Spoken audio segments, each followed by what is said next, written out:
जय हिंद बच्चों। आज हम आपके लिए अपने डेस्टिनी एकेडमी यूट्यूब चैनल पर एक नया टॉपिक लेकर आए हैं जिसका नाम है कोऑर्डिनेट ज्योमेट्री। चलिए देखते हैं कोऑर्डिनेट ज्योमेट्री।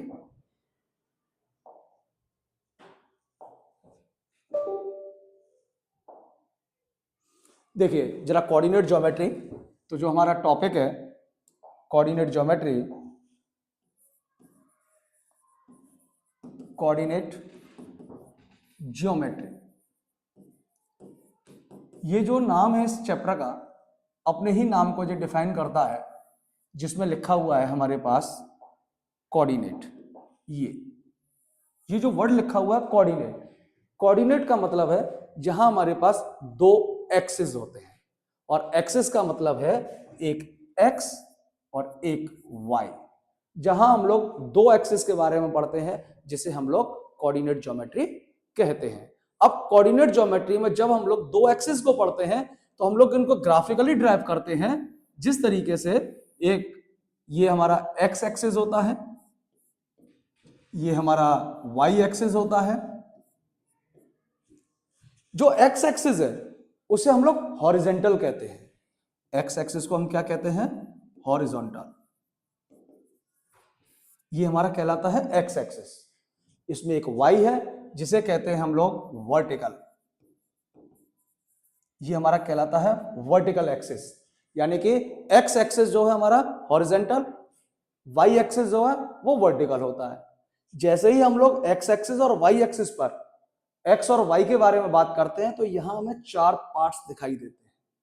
इन चारों पार्ट्स को हम लोग क्वाड्रेंट कहते हैं, जिसमें से ये हमारा फर्स्ट क्वाड्रेंट कहलाता है, ये हमारा सेकंड, ये हमारा थर्ड और ये हमारा फोर्थ क्वाड्रेंट कहलाता है। इन चारों क्वाड्रेंट के अंदर हमारे पास एक्स और वाई की वैल्यूज होती हैं, जिसमें ये फर्स्ट, ये सेकंड, ये थर्ड और ये फोर्थ क्वाड्रेंट। यदि हमसे फर्स्ट क्वाड्रेंट की बात की जाती है तो कहा जाता है कि यहां पर जो x है और जो y है दोनों की वैल्यू पॉजिटिव होगी। सेकंड के अंदर कहा जाता है पहला माइनस और दूसरा प्लस, यानी x एक्सिस की वैल्यू माइनस की होगी और y एक्सिस हमारा प्लस का होगा। थर्ड क्वाड्रेंट दोनों माइनस के होते हैं, यानी x माइनस y भी माइनस। एंड फोर्थ क्वाड्रेंट जिसमें x प्लस का और y माइनस का। तो हमारे पास चार क्वाड्रेंट होते हैं, first quadrant, second quadrant, third quadrant and fourth quadrant. इन चारों क्वाड्रेंट के अंदर तो हम लोग जब इनकी वैल्यूज को पुट करते हैं, जिसमें x और y की वैल्यूज पुट की जाती हैं, तो x एक्सिस और y एक्सिस फर्स्ट क्वाड्रेंट में दोनों प्लस के होते हैं, सेकंड में माइनस प्लस होता है, थर्ड में माइनस माइनस होता है एंड फोर्थ क्वाड्रेंट में प्लस और माइनस के होते हैं। अब आपको याद कैसे रखना है कि जो फर्स्ट साइन होगा वो हमेशा x का होगा, जिसे हम लोग एब्सिसा कहते हैं। दूसरा साइन y का होगा, जिसे हम लोग ऑर्डिनेट कहते हैं। अब सेकंड क्वाड्रेंट में आएंगे तो पहले हम x का लिखेंगे, उसके बाद y की वैल्यू। तो x हो गया हमारे पास यहाँ माइनस का और y हो गया हमारे पास यहाँ प्लस का। सेम थर्ड क्वाड्रेंट जिसमें x हमारा माइनस का है, y भी हमारा माइनस का है। एंड फोर्थ क्वाड्रेंट यहाँ x हमारा प्लस का है और y हमारा माइनस का है। इस तरीके से हम लोग एक्सिस को डिफाइन करते हैं कि हमारे पास x और y दो जो एक्सिस होते हैं, तो x हमारा हॉरिजॉन्टल, y हमारा वर्टिकल। चार क्वाड्रेंट हो जाते हैं, first, second, third and fourth. First quadrant में हमारे पास प्लस प्लस होता है, सेकंड क्वाड्रेंट में माइनस प्लस होता है, थर्ड क्वाड्रेंट में माइनस माइनस होता है एंड फोर्थ क्वाड्रेंट में हमारे पास प्लस माइनस होता है। जैसे ही हम लोग इन क्वाड्रेंट्स को इस ग्राफ के ऊपर हम लोग प्लॉट कर लेते हैं, तो अब हमारे पास कोऑर्डिनेट ज्योमेट्री बताता है कि यदि दो एक्सिस दिए हो आपको, दो पॉइंट दिए हो आपको, जैसे एक आपको ए दे दिया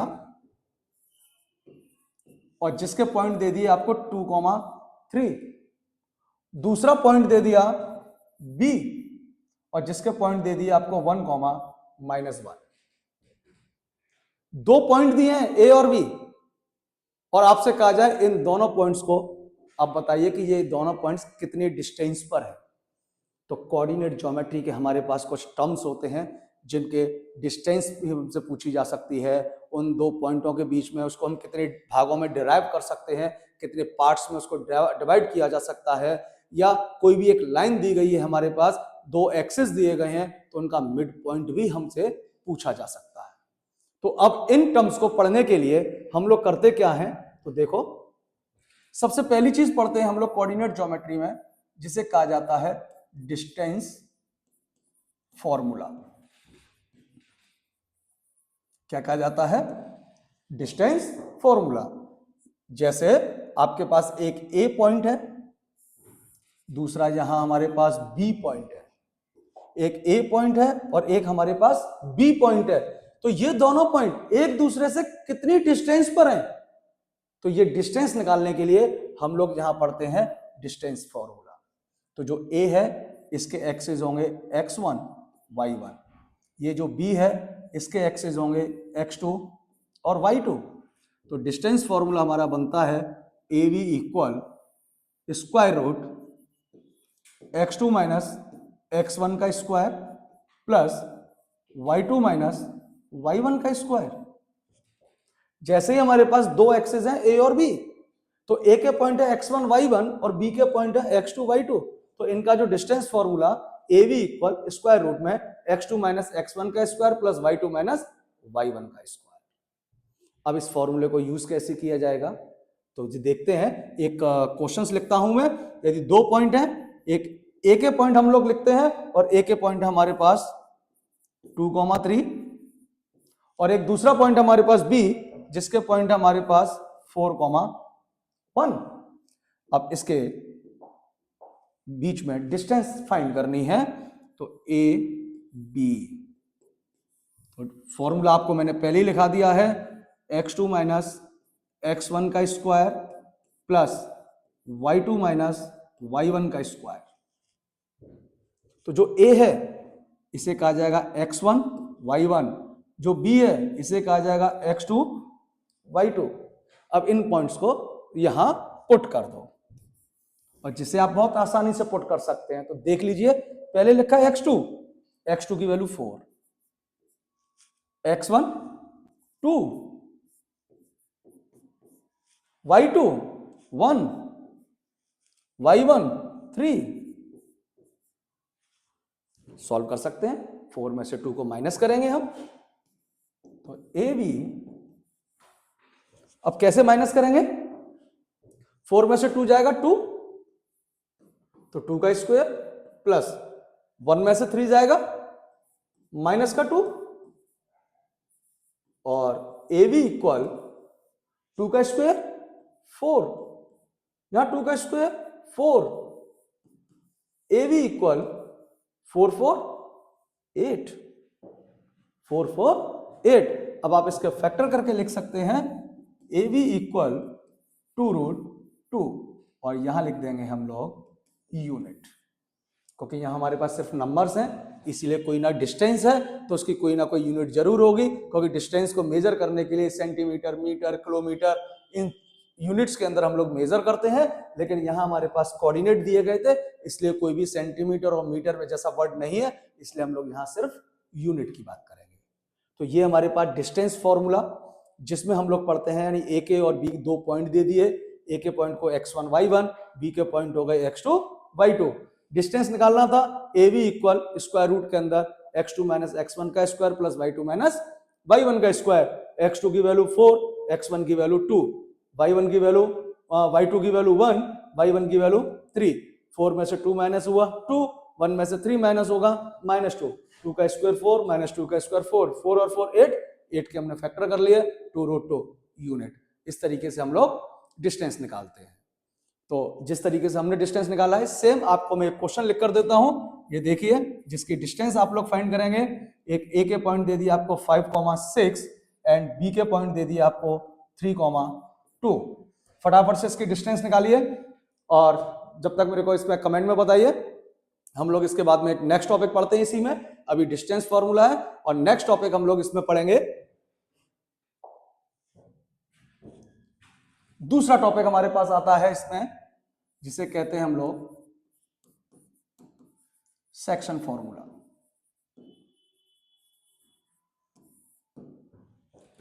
अब सेक्शन फॉर्मूला क्या है? यदि हमें एक ए बी लाइन गिवन है और इस लाइन के पार्ट्स करने हैं हमें, तो पार्ट्स हम इस लाइन के बहुत सारे कर सकते हैं। लेकिन अभी हम लोग इसके भी एक पार्ट करेंगे। यदि हमने इसको इस जगह से इसको पार्ट में बदल दिया तो दो पार्ट हो गए हमारे पास, एक एपी और एक बीपी। तो जिस दो पार्टों में जो डिवाइड हुआ है तो ये किसी ना किसी रेशो में डिवाइड हुआ होगा, तो उस रेशो को हम कहते हैं एम और एन। तो ए के पॉइंट होते हैं हमारे पास x1 y1, बी के पॉइंट होंगे x2 y2, और ये रेशो हो गया हमारे पास m रेशो n, जिसे मैं लिख सकता हूं रेशो m रेशो n। तो हमारे पास सेक्शन फॉर्मूला बनता है x equal m x2 plus n x1 upon of m plus n। दूसरा बनता है y जो कहलाता है m y2 plus n y1 upon of m plus n।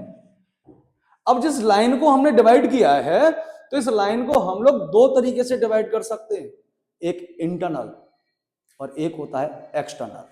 तो अभी हमने जिसकी बात करी है ये है इंटरनली, और सेम इसी तरीके से इसको एक्सटर्नली कन्वर्ट किया जाता है। तो एक्सटर्नली कन्वर्ट करने के लिए सिर्फ सेम फॉर्मूला होता है और एक छोटी सी चीज चेंज होती है उसके अंदर।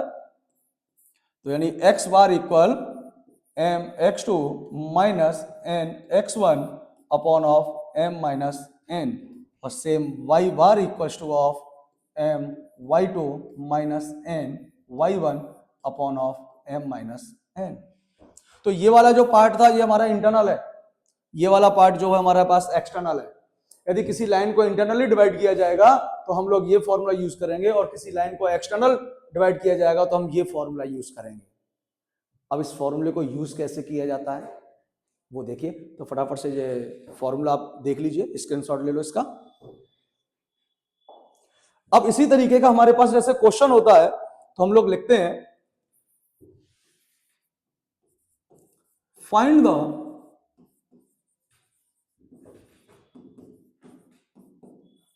यानी कि find the coordinate of the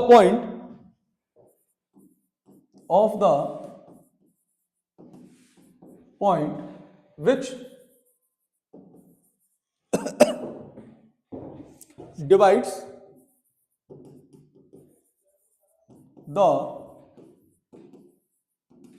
join। अब जहां ज्वाइन का वर्ड इसलिए आता है, जैसे ज्वाइन ऑफ पॉइंट लिख देता हूं -2,7 एंड 4,-3।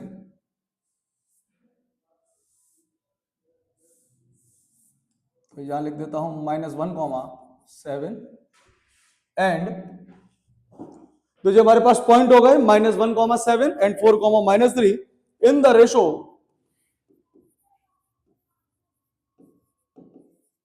4:3, 2:3 ले लो इसको, 2:3। अब जब ये क्वेश्चन हमने लिखा है जिसमें लिखा हुआ है find the coordinate of the point which divides the join of -1,7 and 4,-3 in the ratio 2:3, तो यहां ना तो इंटरनल बोला गया ना ही एक्सटर्नल बोला गया। तो आपके लिए सिर्फ एक ही है, आप लोग इसमें इंटरनली फॉर्मूला लगाएंगे। तो इसका जब इंटरनली फॉर्मूला जब आप लगाएंगे तो इसके सॉल्यूशन को आप देखेंगे तो देखिए दो पॉइंट हैं, एक को आप ए कह दो, दूसरे को आप बी कह दो। क्लियर है ना?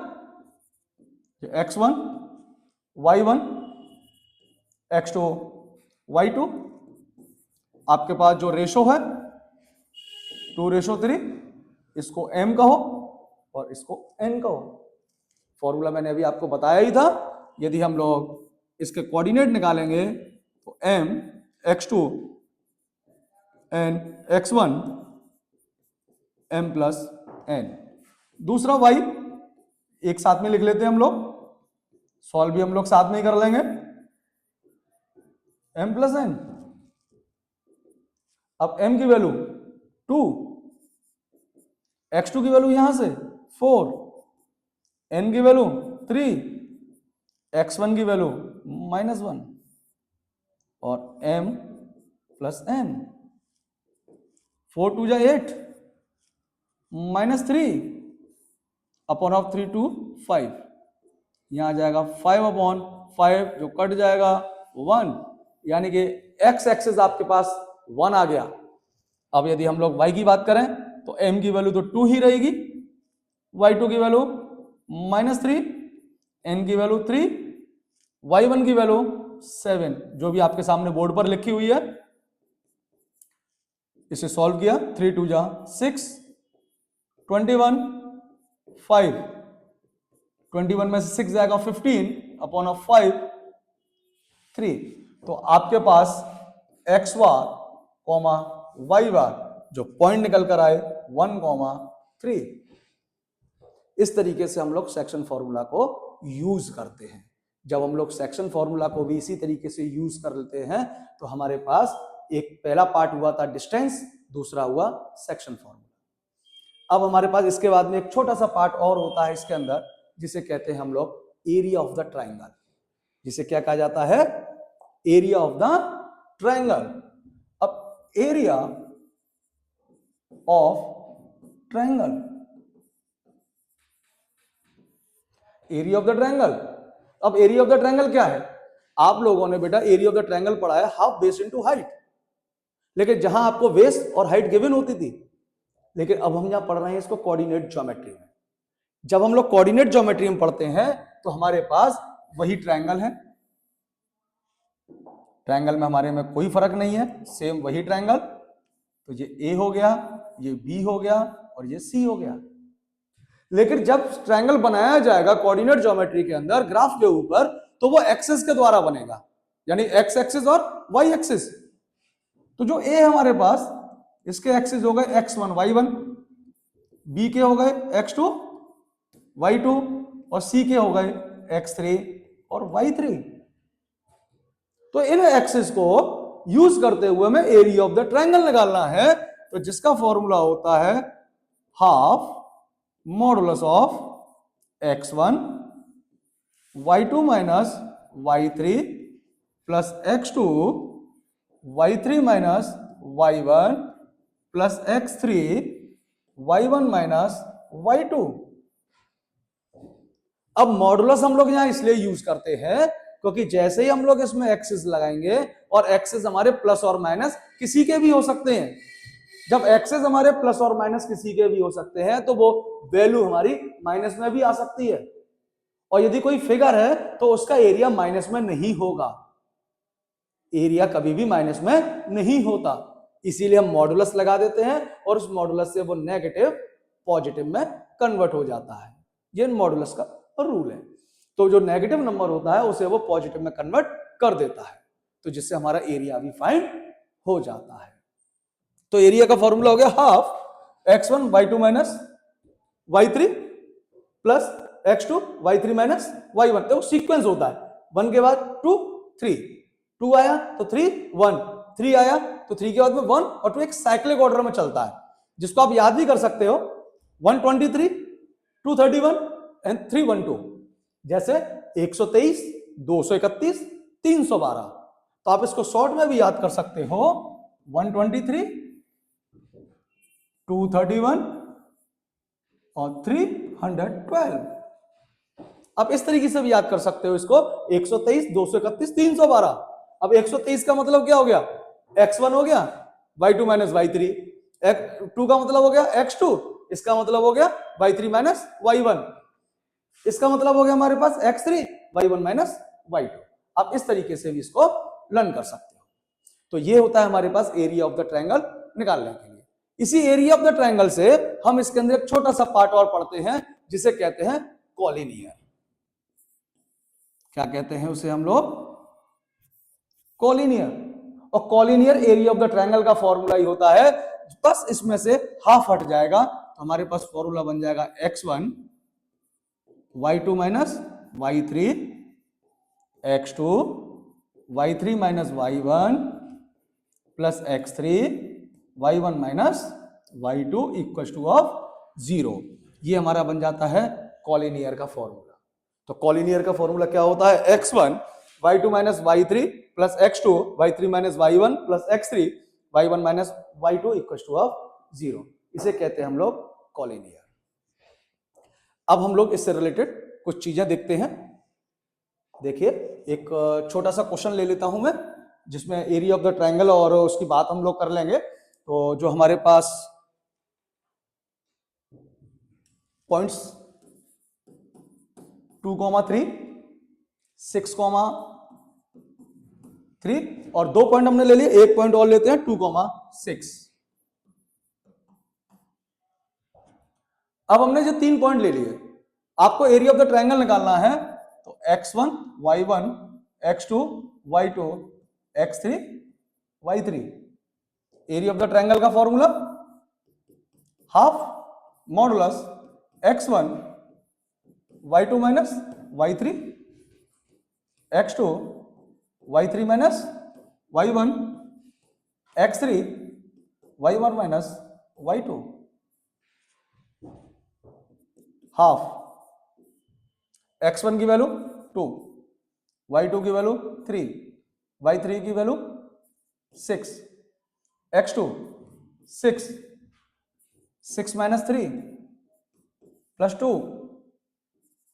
3 माइनस 3। ये तो 1/2, 6 में से 3 जाएगा -3 और -3 2 जा -6, 6 में से 3 गया 3, 3 6 जा, और ये तो बेचारा 0 हो गया। 1/2, 18 में 6 गया 12, 1/2 इंटू 12 6, और ये 6 आ गया स्क्वायर यूनिट। इस तरीके से हम लोग फाइंड करते हैं एरिया ऑफ द ट्रायंगल। तो कोऑर्डिनेट ज्योमेट्री के अंदर सबसे पहले हमने आपको बताया डिस्टेंस फॉर्मूला, दूसरा बताया सेक्शन फॉर्मूला, तीसरा बताया एरिया ऑफ द ट्रायंगल, इसी से रिलेटेड हमने बताया आपको कॉलिनियर। अब एक छोटा सा टर्म और रहता है हमारे पास इस कोऑर्डिनेट ज्योमेट्री में, जिसे कहते हैं हम लोग मिड पॉइंट फॉर्मूला। अब मिड पॉइंट फॉर्मूला क्या कहता है हमसे? वही, एक ए पॉइंट है x1 y1, एक बी पॉइंट है x2 y2। तो इसके मिड पॉइंट निकाल दो। तो मिड पॉइंट निकालने का एक सिंपल तरीका है x1 plus x2 upon 2 and y1 plus y2 upon 2। आप इसको बहुत आसानी से सॉल्व भी कर सकते हैं। दो ही वैल्यूज होती हैं, x1 और x2 को प्लस किया, हाफ कर दिया, y1 और y2 को प्लस किया, उसका हाफ कर दिया। तो इस तरीके से हम लोग मिड पॉइंट निकाल लेते हैं। एक लास्ट टर्म और हमारे पास रह जाता है, जिसे कहा जाता है सेंट्रॉइड। अब हम लोग सेंट्रॉइड की बात करें तो सेंट्रॉइड के लिए हमारे पास 3 टर्म का होना जरूरी है, क्योंकि उसके बीच का नंबर निकलता है। तो यदि हमारे पास 3 पॉइंट्स दिए हैं x1 y1 x2 y2, ये बहुत ही माइनर चीजें हैं इसकी। और सेंट्रॉइड के लिए जिस तरीके से मिड पॉइंट हमने किया था, सेम वही, वहां मिड पॉइंट 2 पे था या 3 पर है, तो divided by 3 and y1 plus y2 plus y3 upon of 3। तो इस तरीके से हम लोग ये फाइंड कर देते हैं। अब हमने इसके कोऑर्डिनेट ज्योमेट्री के सभी टर्म्स के बारे में बात की, लेकिन एक मोस्ट इंपोर्टेंट टॉपिक रह जाता है हमारे पास डिस्टेंस फॉर्मूला से रिलेटेड। अब डिस्टेंस फॉर्मूला से रिलेटेड एक मोस्ट इंपोर्टेंट टॉपिक क्या है? तो वो देखिए, जैसे आपके पास एक फिगर दी है, एक क्या है? फिगर है, और फिगर दी है आपको स्क्वायर। ये तो मैंने नाम ले दिया आपके सामने कि ये फिगर एक हमारी स्क्वायर है, लेकिन हमें नहीं मालूम कि ये स्क्वायर है या क्या है। हमारे पास सिर्फ इसके एक्सिस हैं, ए बी सी डी, सिर्फ एक्सिस हैं। और जो ए है हमारे पास, इसके पॉइंट हैं, जैसे मान के चलिए 2,3। बी के पॉइंट है हमारे पास, ये ले लेते हैं 5,1। सी के पॉइंट हमने ले लिए -1,0 और डी के पॉइंट ले लिए हमने 2,-2। ये सिर्फ हमने लेट किया है, हमें नहीं मालूम है कि हमारे पास एक फिगर है ABCD क्वाड्रिलेटरल है, ये जिसके चारों हमारे पास वर्टेक्स हैं, चारों के हमारे पास एक्सिस हैं, और हमसे पूछा जाता है कि ये क्या स्क्वायर है। तो स्क्वायर के लिए हमारे पास उसकी बेसिक प्रॉपर्टी का होना बहुत जरूरी है। क्या है कि जब स्क्वायर होता है तो उसकी जो चारों साइड होती हैं ये आपस में इक्वल होते हैं एंड इसके जो डायगोनल्स होते हैं AC equal two of BD। ये 2 पॉइंट्स बहुत इंपॉर्टेंट होता है इसके लिए। इस तरीके का क्वेश्चन हमारे बोर्ड एग्जाम में आता है कि यदि हमारे पास एक 4 वर्टेक्स दे दिए जाए और हमसे ये कहा जाए क्या ये फिगर स्क्वायर है, तो स्क्वायर को पता करने के लिए हमें पहले AB निकालना होगा, BC निकालना होगा, CD निकालना होगा और DC। जैसे ही ये चारों इक्वल आ जाएंगी तो फिर हम निकालेंगे AC एंड BD, तो इसके दोनों डायगोनल भी इक्वल होंगे, तो हम कह सकते हैं कि ये एक स्क्वायर है। लेकिन इसी के साथ ये पैरेललोग्राम भी हो सकता है, ये रोम्बस भी हो सकता है, रेक्टेंगल भी हो सकता है, ये किसी भी फिगर में आपसे पूछा जा सकता है। तो आपको बस उसके लिए पॉइंट्स याद रखने होते हैं। स्क्वायर के लिए चारों साइड इक्वल होती हैं, दोनों डायगोनल इक्वल होते हैं। यदि यही रोम्बस कह देता तो रोम्बस की प्रॉपर्टी क्या कहती है, sides are equal and diagonal are not equal. Diagonals are not equal, यानी रोम्बस क्या कहती है कि इसके चारों साइड इक्वल होंगी लेकिन उसके डायगोनल्स इक्वल नहीं होंगे, लेकिन स्क्वायर कहता है। रेक्टेंगल की बात होगी तो opposite sides are equal and diagonals are equal.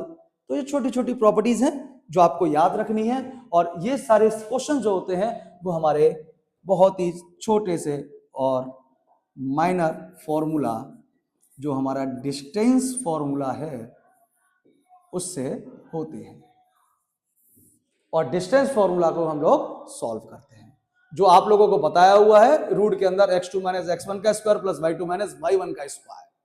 आप लोग इसी से इस कोऑर्डिनेट ज्योमेट्री के सभी टर्म्स को करें, और इनसे किसी से भी टॉपिक से रिलेटेड है तो आप हमें कमेंट कर सकते हैं हमारे डेस्टिनी एकेडमी यूट्यूब चैनल पर, और इससे रिलेटेड और भी वीडियोस को देखने के लिए आप हमारे चैनल को लाइक करें और सब्सक्राइब करें।